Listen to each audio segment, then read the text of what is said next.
Avant de plonger dans cette histoire incroyable, pensez à vous abonner à la chaîne et à activer la cloche.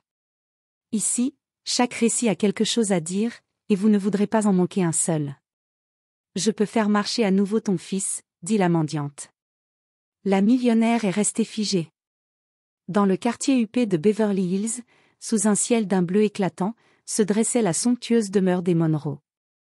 Les murs de verre reflétaient le soleil, dévoilant un intérieur minimaliste et moderne, où chaque objet semblait avoir été choisi avec un soin méticuleux.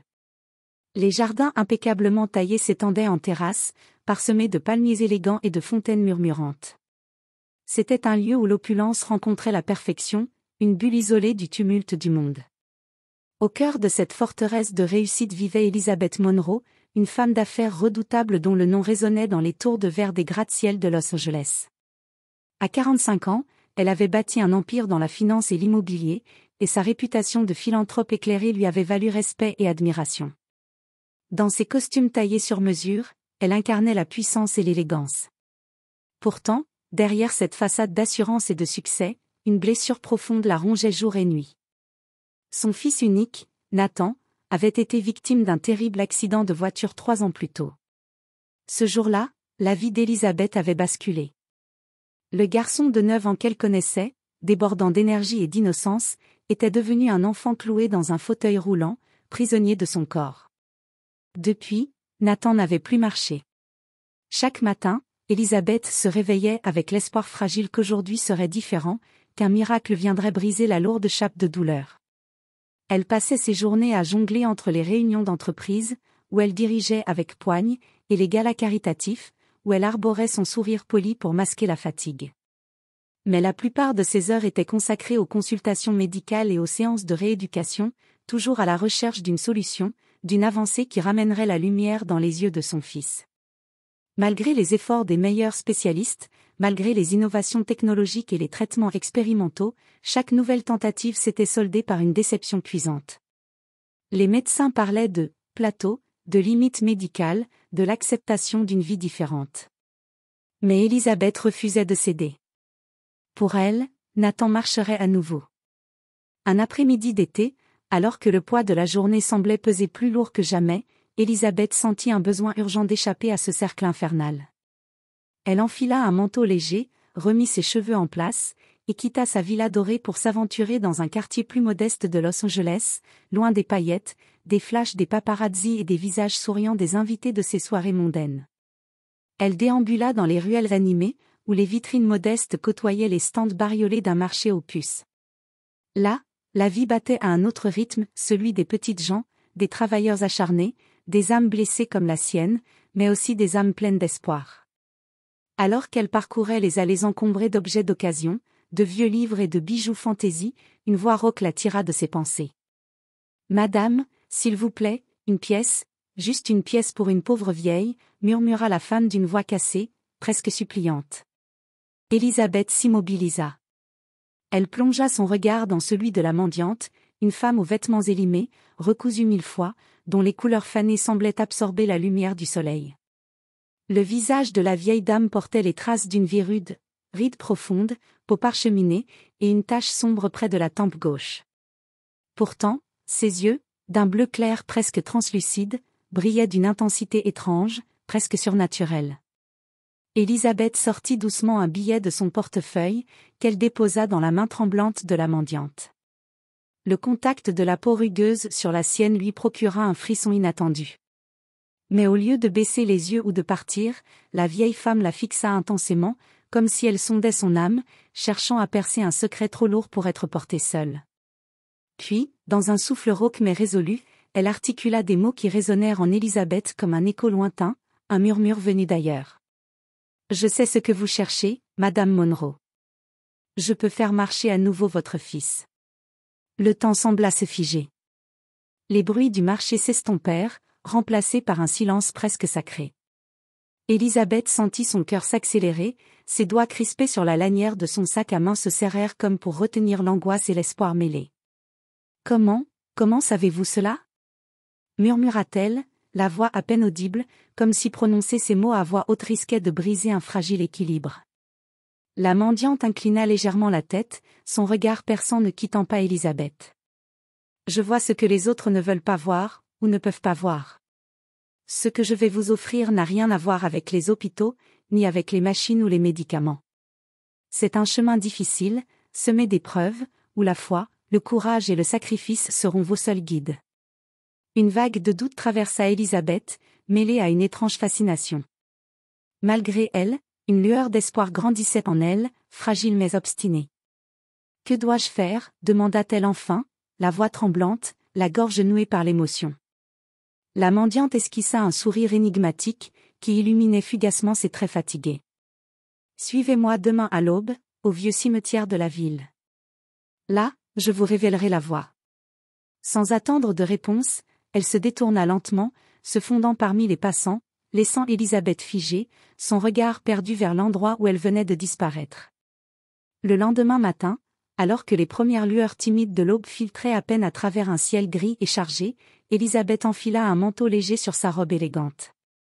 Le vent frais mordait ses joues, lui rappelant que ce lieu n'avait rien de familier, rien de rassurant. Elle avait passé une nuit agitée, hantée par le visage mystérieux de la mendiante et ses paroles énigmatiques. Pourtant, une force intérieure l'avait poussée à se lever avant le soleil, prête à affronter cet inconnu. Le vieux cimetière s'étendait devant elle, enveloppé d'une brume épaisse qui ondulait entre les pierres tombales antiques, aux formes usées par le temps. Les noms gravés semblaient presque effacés, et les croix de fer rouillé projetaient des ombres longues et étranges sur le sol humide. L'air était lourd d'humidité et d'un parfum mêlé de terre fraîchement retournée et d'herbes sauvages. À travers cette atmosphère presque irréelle, Élisabeth aperçut la silhouette familière de la mendiante. Assise sur un banc en bois rongé par les intempéries, elle tenait à ses côtés une petite boîte en bois sombre, ouvragée, dont la surface était marquée par les années. La vieille femme leva les yeux vers Élisabeth, et un sourire doux mais solennel éclaira son visage ridé. « Vous êtes venue » dit-elle simplement. Élisabeth, les mains moites malgré elle, s'assit face à elle, le cœur battant à tout rompre. « Ce que je vais vous proposer est un rituel ancien, transmis de génération en génération, » expliqua la mendiante d'une voix basse, presque un murmure. Ce rituel dépasse la raison, il se trouve au-delà du tangible, dans un monde où l'esprit et le cœur doivent s'ouvrir pleinement.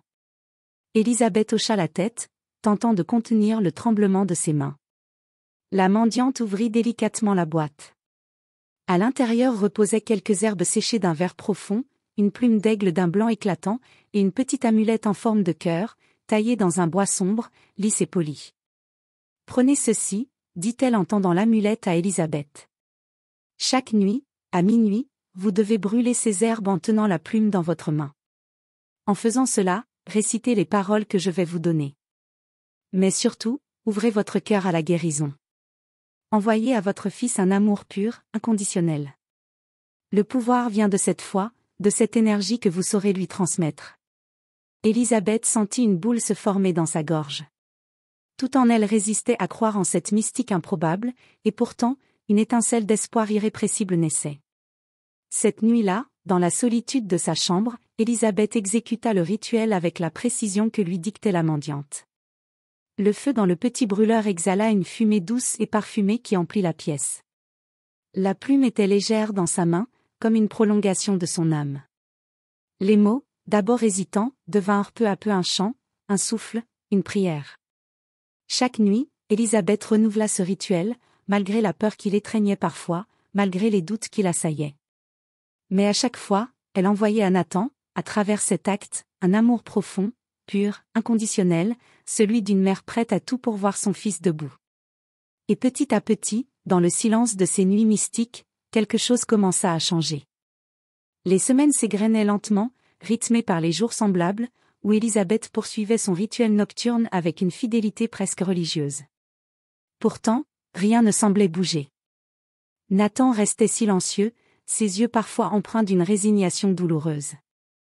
La maison, malgré son luxe et son confort, était emplie d'une tristesse muette, d'une attente qui pesait sur chaque respiration. Élisabeth sentait parfois son espoir vaciller, comme une flamme fragile dans le vent. Les journées où la déception l'envahissait, elle se repliait sur elle-même, luttant contre un sentiment d'impuissance qui menaçait de l'engloutir. Mais à chaque fois, le visage de son fils lui revenait en mémoire, et elle reprenait le rituel avec plus de force et de foi.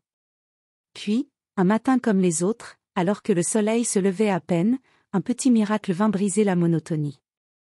Nathan, d'ordinaire calme et résigné, se redressa brusquement dans son fauteuil roulant. Ses yeux, grands ouverts, fixèrent Élisabeth avec une intensité nouvelle. Sa voix, timide et hésitante, brisa le silence. « Maman, je sens quelque chose dans mes jambes. » Le souffle d'Élisabeth se suspendit. Elle s'agenouilla à côté de lui, prenant ses mains froides dans les siennes, cherchant à croire à cette promesse fragile. Le lendemain, Élisabeth emmena Nathan chez les médecins, dont les regards mêlés de surprise et d'espoir trahissaient leur étonnement face à ce progrès inattendu. Des examens approfondis furent menés, et chacun s'accorda à dire que, bien que lent, le rétablissement de Nathan était bien réel et inexorable. Les premières semaines furent marquées par des efforts immenses.